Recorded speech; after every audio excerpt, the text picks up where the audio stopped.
আসসালামু আলাইকুম। স্বদেশাইতে আপনাদের সবাইকে স্বাগত।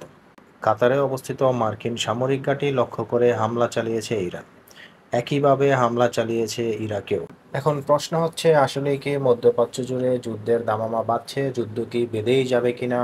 তৃতীয় বিশ্বযুদ্ধ কি বিশ্ব দেখবে? ইরানে বিটো বোম্বার দ্বারা হামলার প্রতিবাদে তারা মার্কিন ঘাঁটিগুলোকে লক্ষ্য করছে। মধ্যপ্রাচ্যে থাকা সকল মার্কিন ঘাঁটিগুলোকেই তারা তাদের লক্ষ্যে পরিণত করছে বলে জানিয়েছে ইরান। ইতিমধ্যেই কাতারে থাকা মার্কিন নাগরিকদের নিরাপদ আশ্রয়ে সরিয়ে নেওয়া হয়েছে এবং সতর্ক থাকার জন্য অনুরোধ করা হয়েছে।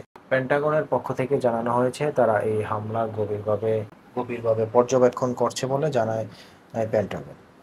অন্যদিকে ইরানও হুঁশিয়ারি দিচ্ছে যে মধ্যপ্রাচ্যে যতগুলো মার্কিন সামরিক ঘাঁটি আছে সবগুলোই তাদের লক্ষ্যবস্তুতে পরিণত হবে। এমনকি মধ্যপ্রাচ্যের বাইরেও তারা মার্কিন সামরিক ঘাঁটিগুলোকে লক্ষ্যবস্তুতে পরিণত করবে। এমনকি এই মার্কিন বিটু বোম্বার দ্বারা যখন ফরদোতে হামলা চালানো হয় তার পরপরই ইরান ইসরায়েলে বিশাল মিসাইল হামলা চালায়। সেই মিসাইল হামলায় ইসরায়েলের ব্যাপক ক্ষয়ক্ষতি হয় এবং ইসরায়েলের একটি শহরে ব্ল্যাকআউট হয়েছে।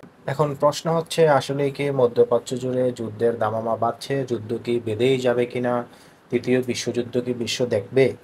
নাকি যুদ্ধের আগেই শান্তির দূত হয়ে কেউ সমঝোতায় পৌঁছাবে দুই পক্ষ?